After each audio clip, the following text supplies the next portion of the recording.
Welcome, Welcome. Housewives of True Crime. Hi. Hi. Monday. Yeah, how are you? Oh, just fabulous, actually. I think last time I was getting sick or something. Yeah, you gave it to me from Texas across telepathically. Yeah, across the across the United sea. States of America. You're lucky I'm here today to record with you and not in jail. Why? What did you do? Well, okay, so Tab and I, we have an affection for the Aleve, sinus, and cold. Yes, We do. feel pretty strongly about it, okay? It's the only one that works. And Yeah. I know it's coming on to cold season. And if you haven't heard us talk about it, it's not the Stock- Advil, cold No. and sinus. It's No. not anything but the Aleve. And nothing makes us more crazy than when people are like, I already took Sudafed. Not the same thing. No. Okay? Not even close. No.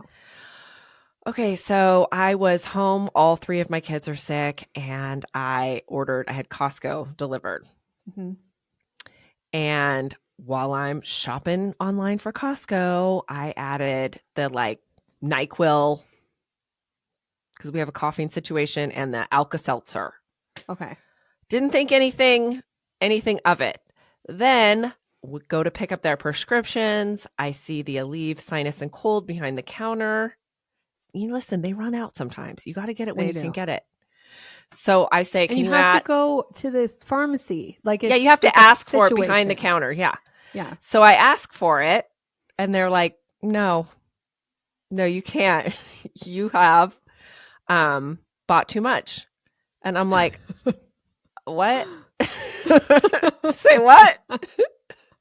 Like you're having your own little meth. I was like, I haven't bought any this month. They're like, you're only allotted like so much during a month. And I was like, you got to check that again. I haven't bought it. Apparently it's like buying the Costco size. It has like the same ingredients in it. Oh, because you bought the NyQuil. Because I bought the NyQuil and the Alka-Seltzer. Yeah. I'm like, I would trade them in for Aleve. Seriously. You're like, so I only have 4.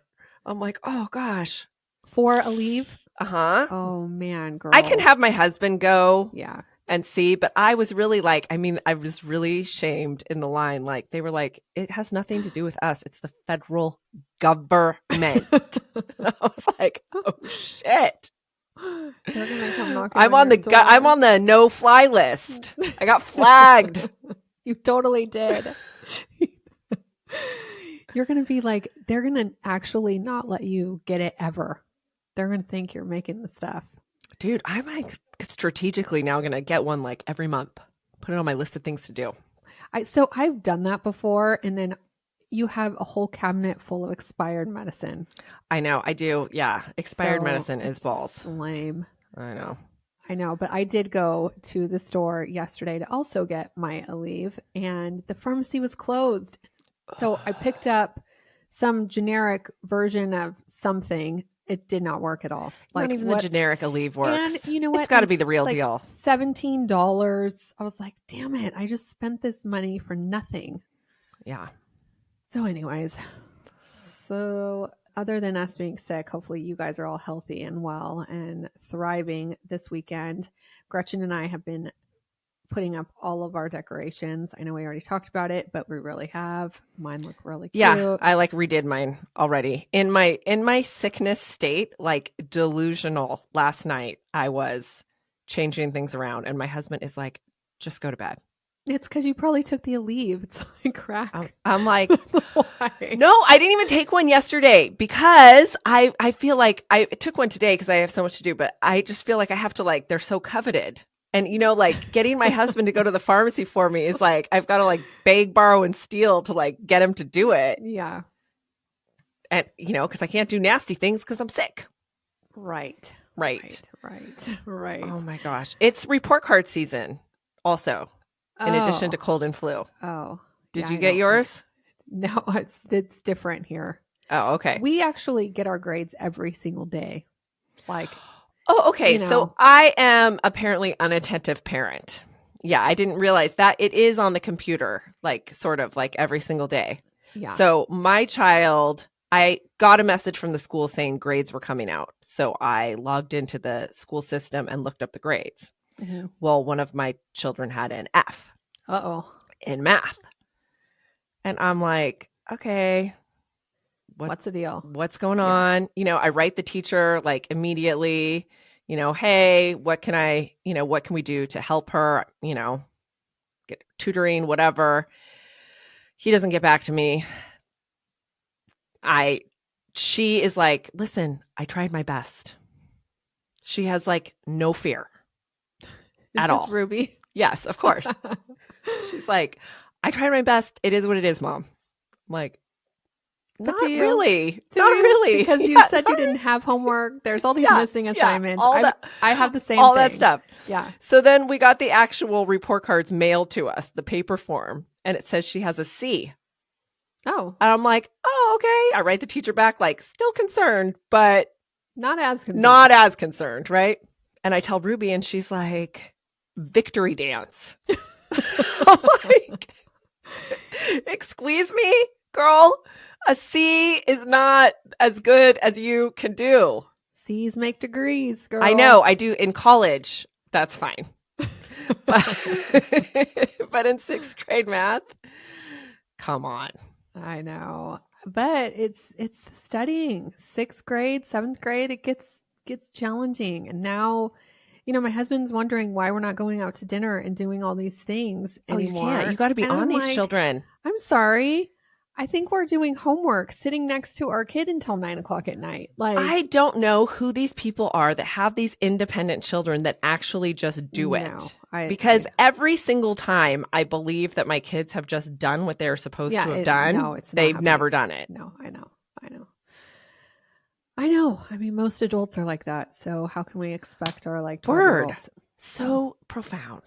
All right. Okay. Well, do you want to hear about another adult that needed some, direction? Profound intervention? Yes, I do. Okay, let's go.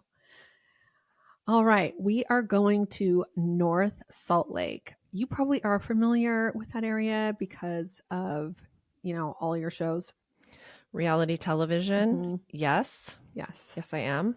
I have not been there, though. Have you ever been to Salt Lake City? No. Okay. So North Salt Lake is a suburb of Salt Lake City. It's located about 8 miles north and takes about 15 minutes to get there from the city. And there's only about 23,500 residents living there. It's pretty pricey also to live there, which I noticed after 2020, a bunch of people kind of made their way to Salt Lake City and surrounding areas. So the house prices were expensive then, even more expensive now. I was looking it up. It's like $700,000 plus. It is a gorgeous city. I know, but it's too cold. I'm not about having cold, being cold most of the year. I can barely handle the Texas cold. Okay. So I don't think they pour a proper drink there. Isn't that like the deal with Utah? Like they're real strict about that 1 ounce thing. Yes.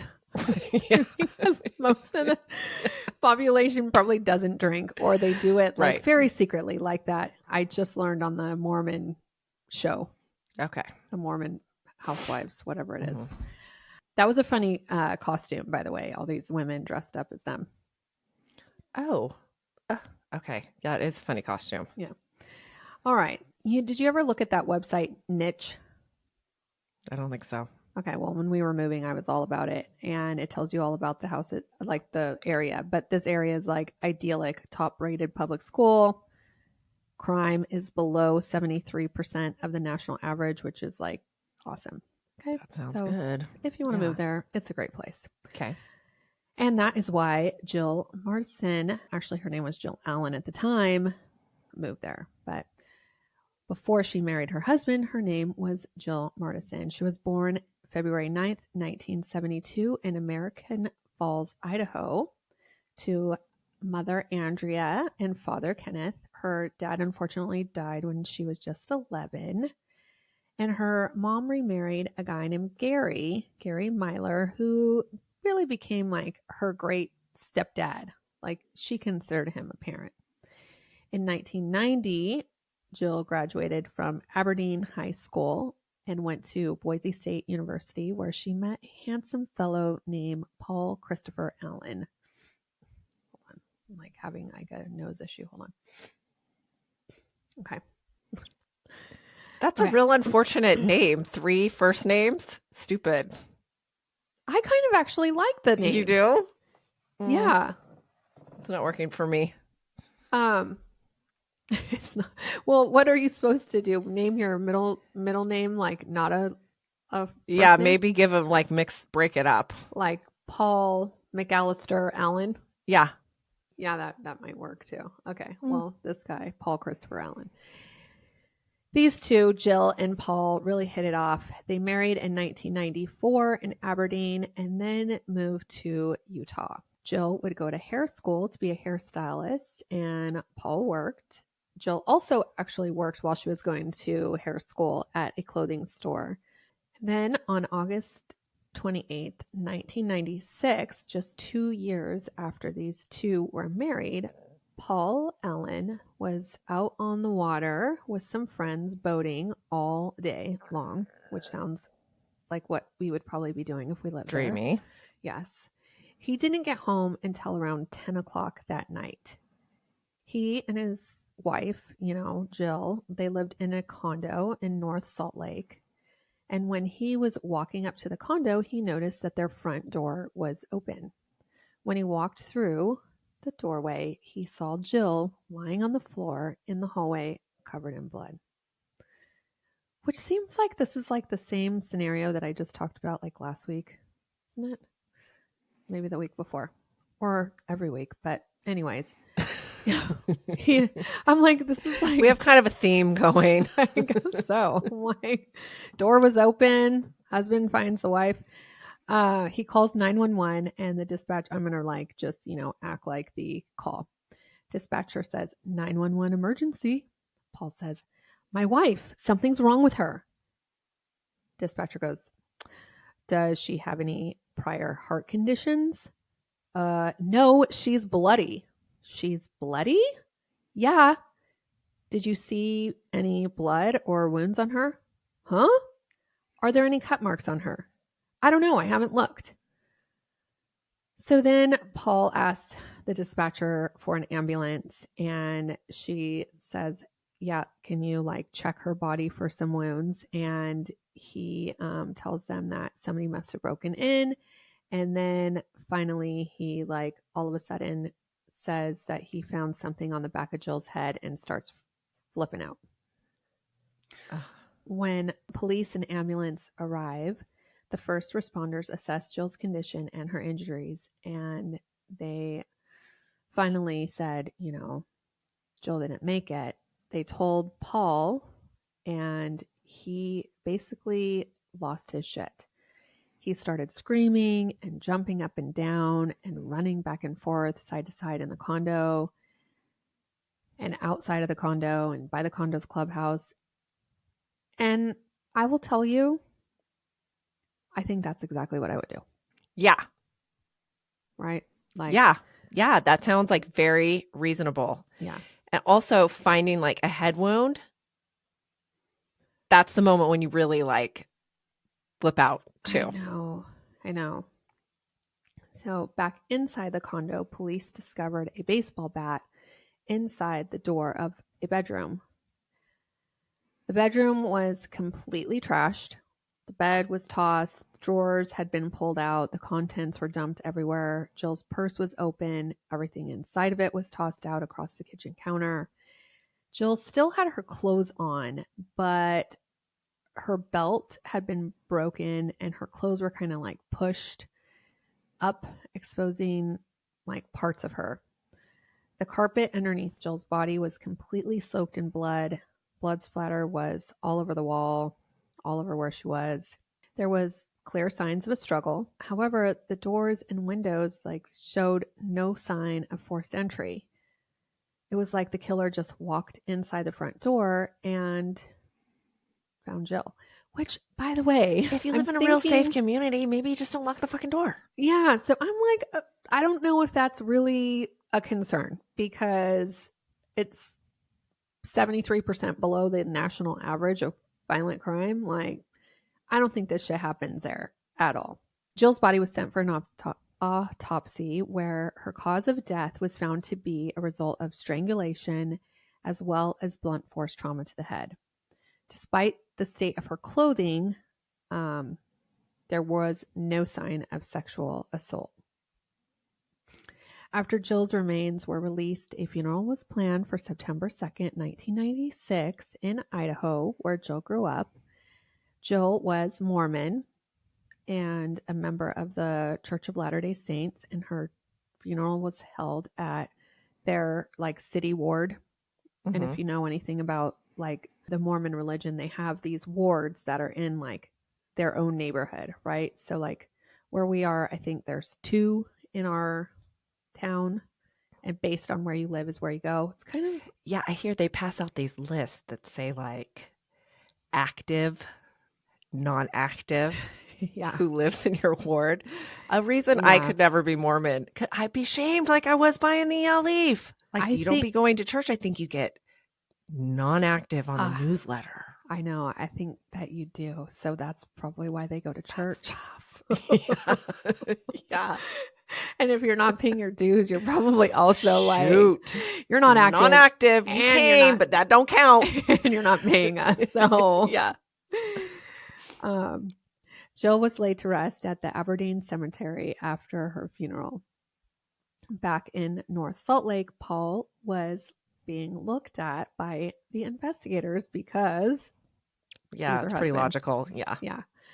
But detectives didn't have any evidence to link Paul to this crime.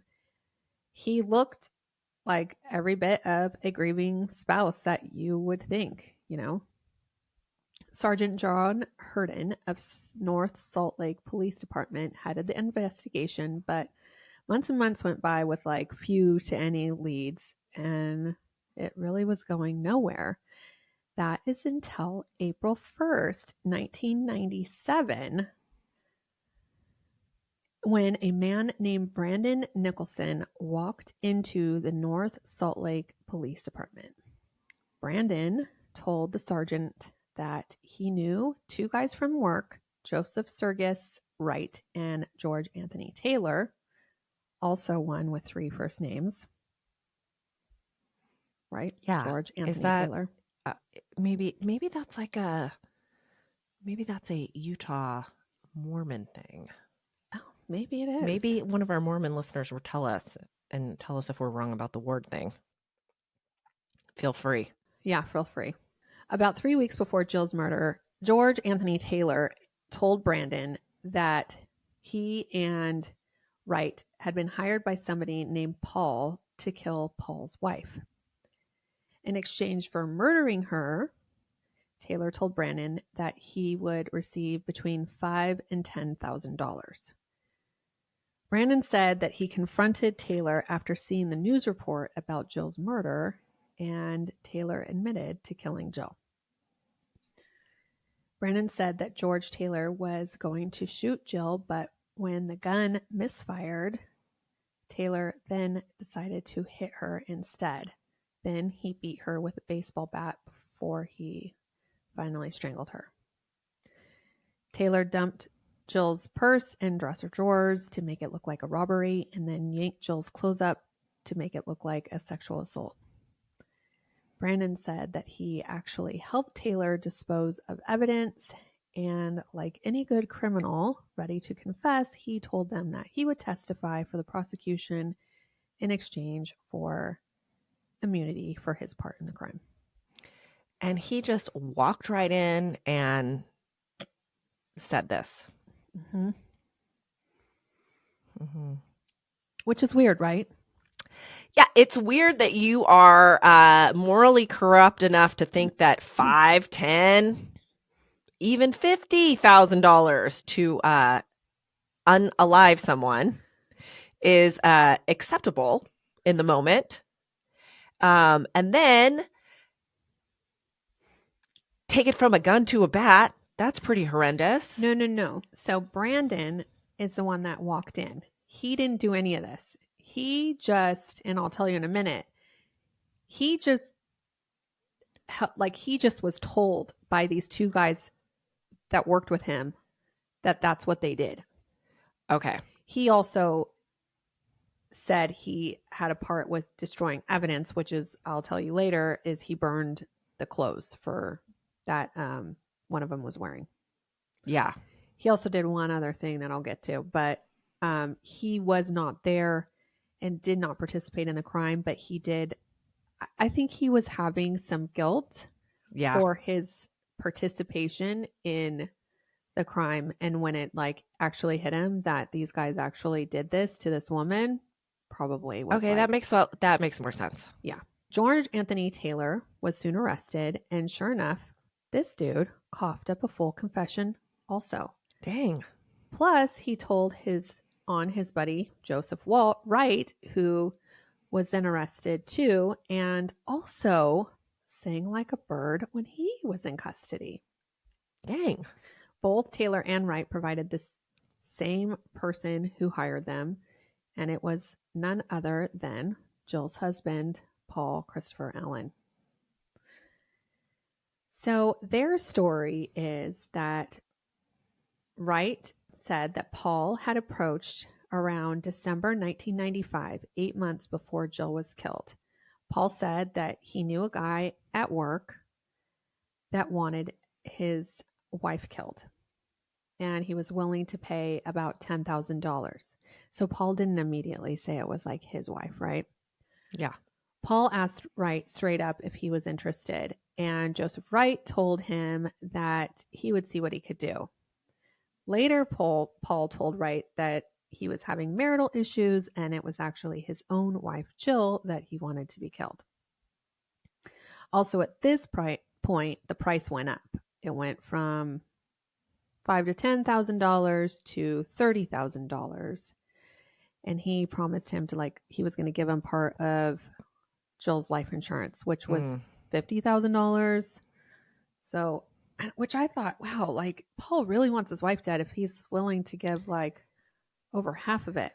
Yeah, I'm thinking what made her such a bad wife. I mean, she's in hair school and she works retail. So that means she's looking cute all the time. Mm-hmm.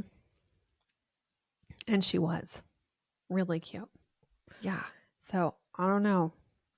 And she's young. So like get a divorce, dude. Or maybe it was because they were Mormon. I don't know. That like he felt like he couldn't get divorced. I don't know. I think you can still be getting divorced. You can. I know people in the Mormon religion that have gotten it's divorced. called unsealed, I think. You got to You go would through know. a process, but I think it's doable. Yeah. So Wright told Paul that he was interested in the job, and they started talking about how it would go down. George Taylor turned out to be the actual man for the job, and he agreed to kill Jill in April 1996, 4 months before she was killed. Joseph received payments from Paul during the next few months. The payments were always made in cash, and I think the total was somewhere between $14,000 and $16,000. Paul promised the rest of the money after Jill's life insurance was going to be paid out. So Paul was then charged with aggravated murder, conspiracy to commit aggravated murder, and criminal solicitation in connection with his wife's murder. In 1998, George Anthony Taylor got 5 years to life for pleading guilty to murdering Jill, which I'm like, it's not a lot. I mean, I guess life is, but 5 years?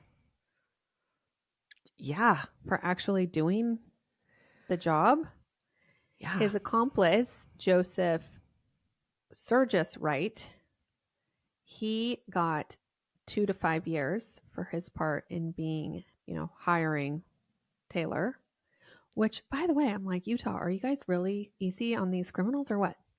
Yeah, the Menendez brothers are like, too bad we don't live in Salt Lake. Totally. Then came Paul. It would be another 2 years before Paul faced a judge and jury, and his trial started on February 3rd, 2000. One of the first witnesses for the prosecution was a medical examiner who testified about the injuries that caused Jill's death. And like I said, it was strangulation, blunt force trauma. And it was so bad that the beating he said Jill was unrecognizable. The police and paramedics that were there first on the scene also testified that Paul was weirdly composed when they showed up. One of the deputies testified how Paul was just standing in the kitchen, calmly drinking a soda with a friend when they got there. So, and then when he pronounced her dead, he started flipping out, which I think was a pretty good act. Yeah, it does sound like a pretty good act. Mm-hmm. Although I did think the initial I mean, I know the dispatcher sounds like she's got a little like twisted. You know, sometimes they ask like real dumb questions. Yeah. Okay. But, you know, shout out to all the dispatchers most of the time. I mean, it's got to be a real tough job. Yeah. But my initial reaction would be like, you go and you grab that person. You're like already like checking for a pulse and like seeing where, like, what is going on before, like, you got to do a little triage before you even like call 911. And then the first thing you say on 911 is, I need to send an ambulance now. I know. So I did think that was a little tricky. I really thought we were going to go down the road where they were going to like have like falsely accused him. Unfortunately, no. Although I'm going to get to that also, but not that, because I think he's the one that did it. But yeah. They also got testimony that after Taylor had murdered Jill, he called Wright saying it's done. And then Wright called Alan at 10:25 p.m. and left a voicemail stating it's done and the guy wants his money. George Taylor was brought in from prison to testify for the prosecution, and he had a lot to say. Paul Allen actually had a spare key made to the front door of his and Jill's condo, and it was passed to Taylor from none other than Brandon. Remember Brandon, who walked in the front door or the door of the police department? Mm-hmm. And so this is why I think like that's where his probably big guilt, you know, because not that. Well, he knows if it comes back to him, he has a role. He's going down too.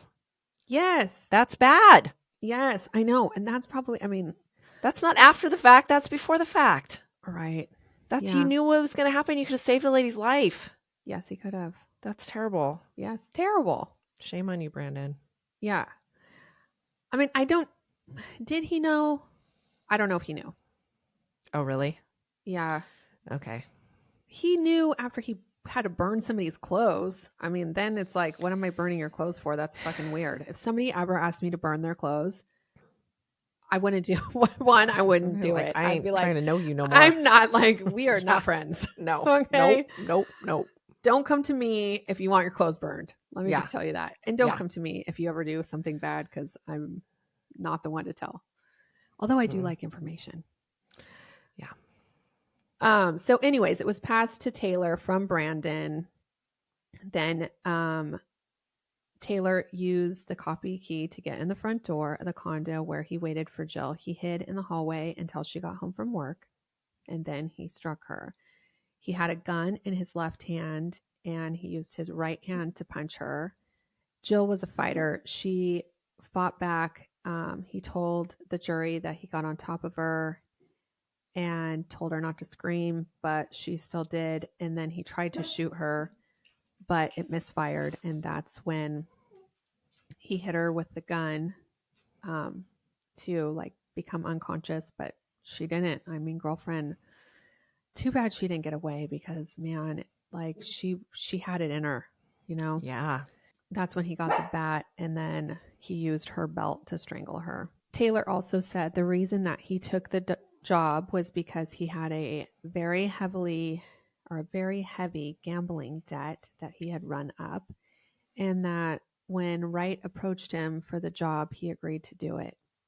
Wright told him that Paul would pay him $10,000 once it was done.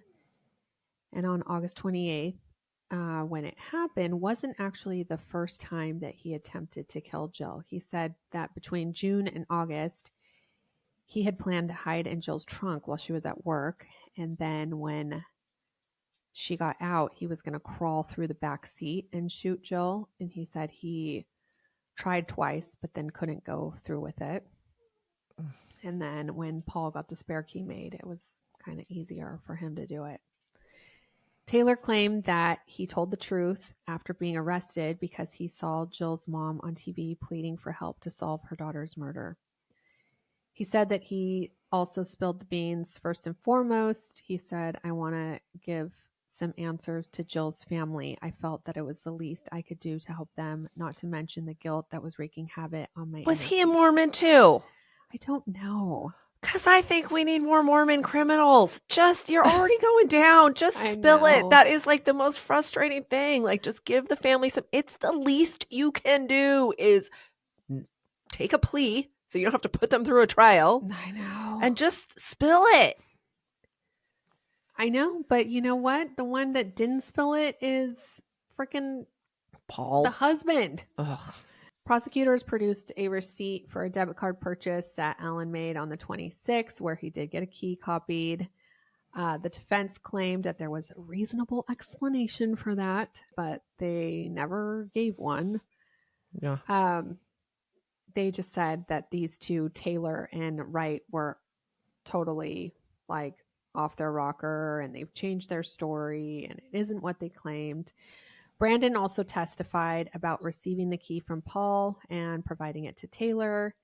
He said that Taylor asked more than once how to kill somebody, and he even asked Brandon if he would. So I guess Brandon did know because he said that he was asked to help carry out the murder. Brandon said... Okay, back to shame on Brandon. I know. Brandon said, yeah, so he could have stopped this for sure. Brandon said that when Taylor asked, he would either not show up or just refuse to help. However, he did help burn those clothes.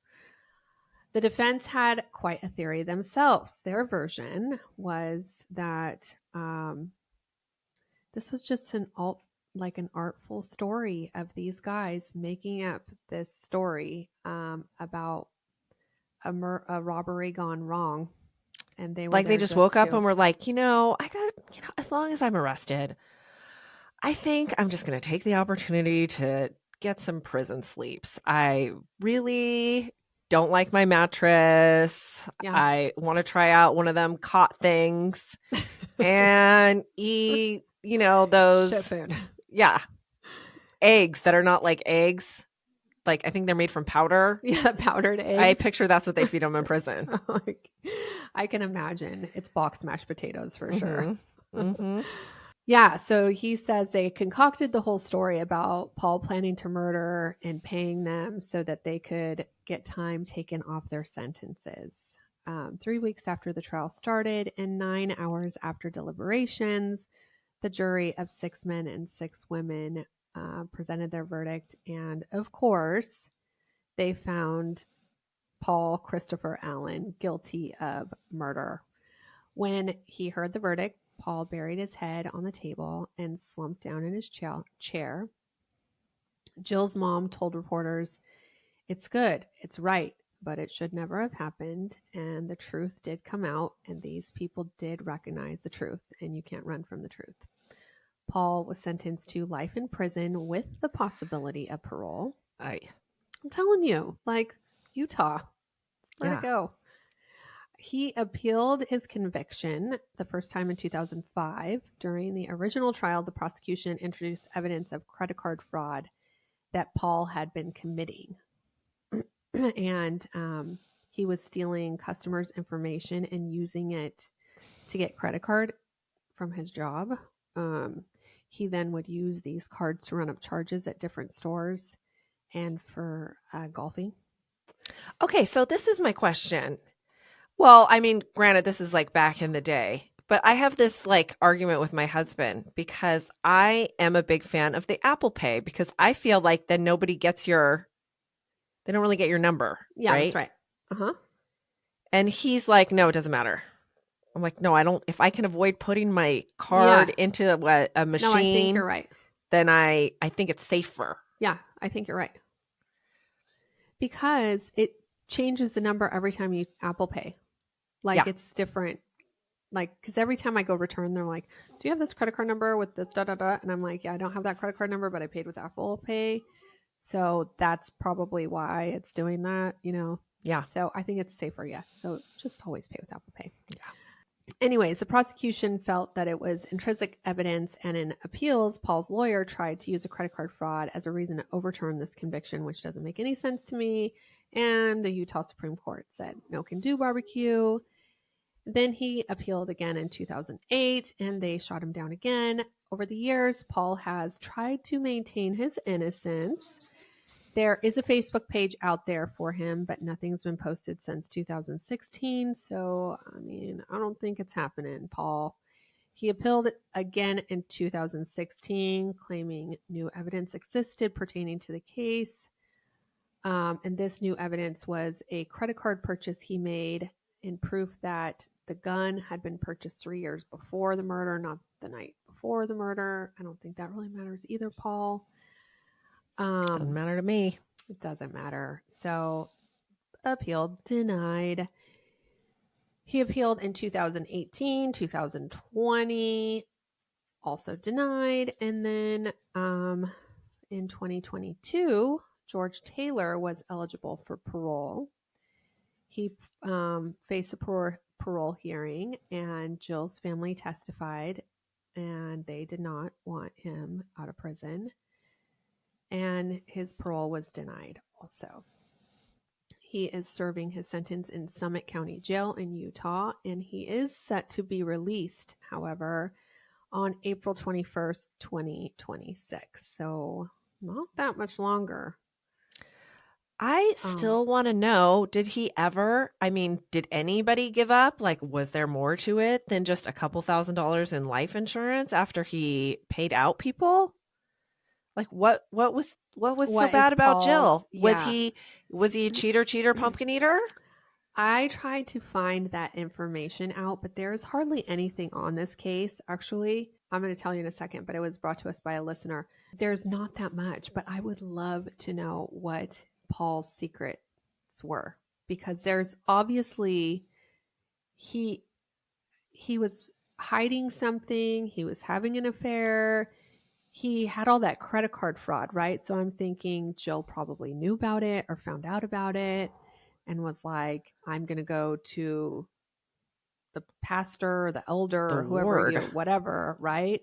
Mm-hmm. I don't know. Like, something was going on. I have a feeling it had to do with that credit card fraud is why she probably knew about it, found out about it. He's like, maybe she was like, I'm going to leave your ass. Like, let's like figure that out. And maybe he didn't want to, like, maybe he felt some kind of way about her leaving him, and then she's going to expose him. Yeah. And then that humiliation, which is like extra when you're real churchy. Yeah, it's true. Paul Allen was eligible for parole in 2022. He did not attend his parole hearing. Jill's mom and sister did, and they made their remarks. Jill's sister, she said she would like Paul to know once again that he is a coward for not showing up today, which I agree with you, Mickey. He is a coward. Jill's mom, Andrea, told the parole board how much she misses getting phone calls from Jill and hearing her daughter laugh. She added also that she does not miss her daughter calling her and telling her how mean Paul was to her. Okay, so I bet she was about to leave him. Mm-hmm. You know, and that is the thing with giving people life with the, possibility of parole. Yes, is that the parents have to show up. The family has to go through it all. Even like Kelsey Grammer's sister. Yeah. Frazier was murdered, and he still has to deal with that. I mean, that is just such an unfortunate burden, especially if they're like violently murdered and they are going to be violent criminals on the outside. Like, there is no rehab possibility. Yeah. That's true. Yeah. She also said being married to you, Paul, was the worst years of her life. So yeah, I'm assuming he was just a big fucking asshole. Andrea, the mom, also added, I wanted you pronounced guilty and sentenced to death, but our system is much kinder than you are. Now I want you to spend the rest of your life in prison. Oh, she also said, even though he wasn't there. She like addressed like he was, and she said, "Do not send me any more letters telling me how much you love Jill." Which I'm like, I can't believe they would allow him to do that. Oh, yeah. That is, you know what? That is a mofo. Fuck, I know. Listen, you send one. I don't want you sending anything. There is no excuse. There's nothing you can say. But you send one, fine. You keep sending them, that is just like taunting the family. Yeah. That's horrible. If I was that mama, I would start having my neighbor check the mail. I know. I'd be like, you see one, you throw it away. I don't even want it near me. Just say return to sender. Like, he was denied parole, thankfully. He continues to serve his time at Utah State Correctional Facility. And I am bringing this to you from, her name is either Eliza or Elisa Dunkel. She actually has connections with Jill. She said she went to high school in Aberdeen, and she said it's real small, like a class of 50. And Andrea was, Jill's mom was their school secretary, and her younger brother, Marshall, Jill's younger brother, was just a year older than her. She said that Jill was murdered when Marshall was a senior, and she remembers the day that Andrea and Marshall were both gone, and words quickly came out about Jill. She remembers how it affected their school, and while Jill was old enough, older than them, and they didn't know her, the effect that it had for their whole school, because Andrea and Marshall were so loved. She said all the teachers in the school remembered teaching Jill, and it was just super devastating for their small town. They also all went to her funeral, and she shook Paul's hand when they were going through the line, and then she remembers thinking when they arrested him, I just sick to your stomach. Yeah. The murderer's hand. Yeah. Dang. So, her headstone does not say Alan on it. It says Jill Morrison, February 9th, 1972 to August 28th, 1996. She would be 52 if she was still alive, and she was killed when she was 24. Wow. Sad story, huh? Very sad. Yeah, that headstone thing, I wonder if they had it redone? They must have had to. Or those headstones take super long time sometimes. And so I don't know, in the process, they were probably like, hold up, let's redo that one. Well, I remember I'm going to forget the doctor's name, but it's a case that we did. Dr. McMurrow, I think. Mm-hmm. It's Dr. McSomething. Anyways, he killed his wife, and his daughters there was a group of people who raised enough money or whatever to help her daughters have that last name taken off the mommy's headstone, because they don't want nothing to do with the dad. Sure.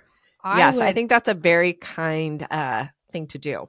I think you've got to do that, because necessary. You don't want anything to do with bad that energy, person, dead or in alive. The afterlife. No way. Yeah. Yeah. So hopefully he's going to the hot place after this, because there was no use in doing that. And hopefully George Taylor, because he's getting out of prison in a year and a half,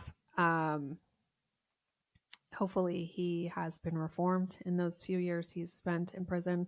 Yeah, absolutely. God, hope so. Yeah. Anyways, I know we haven't told you through this podcast, but there are a couple things. One of them is what we would like for Christmas, and that is for you to tell your friends about us, or your family, or your frenemies. Amen. Or a person that you're walking next to at Walmart. If you're like, hey, do you like true crime? 100%. So do I. And they're going to be like, yes. Like, oh my God, I have this great podcast. If you have not listened to it yet, you got to. Housewives of True Which Crime. reminds me, because the listener sent me this Walmart stuff, I'm going today to look at the Dolly Parton Christmas stuff in my sickness. Have you taken yourself to Buc-ee's yet? No, I know. I'm so Shit sorry. balls, I gotta Tab. do it. They're going to sell out it. They have the Shit cutest balls. shirt. I saw it in my Dolly Parton group. I know. And they have it at Buc-ee's. Okay, I'm going to go to Buc-ee's. I went to Buc-ee's. Buc-ee's doesn't have like an online store. Oh, okay. I'm going. I gotta go. It's Okay. opposite direction of anywhere That's all I go. I want for Christmas But is for Tab to go to Buc-ee's. I'm going to go for you for Christmas. But what we as a collective, you know, okay, yeah, Housewives of as a True collective. Crime, Okay, is it's not all about me. Please tell your friends. Yeah. Even if you right now just copy this link and send it to your friends, that'd be awesome. If you haven't subscribed to us on YouTube, that would also be great. Even if you don't listen to us or watch us on YouTube, you can just go there and give us a little subscribe button. That would be awesome. I know I'm asking a lot, but you know, it's worth it. Yeah. Trust me. If you guys need skincare that you are just going to love so much, go to 5 Crimes. It's fivecrimes.com. That's another way to support us. And we are coming out with some cute merch. I'm on it right now, and I'll be posting that. And we are on Facebook, Housewives of True Crime group. That's where we have our private group. Just ask to join. And I think that's it, Crutchy Poo. Okie dokie. Clinky clink. Clink, clink.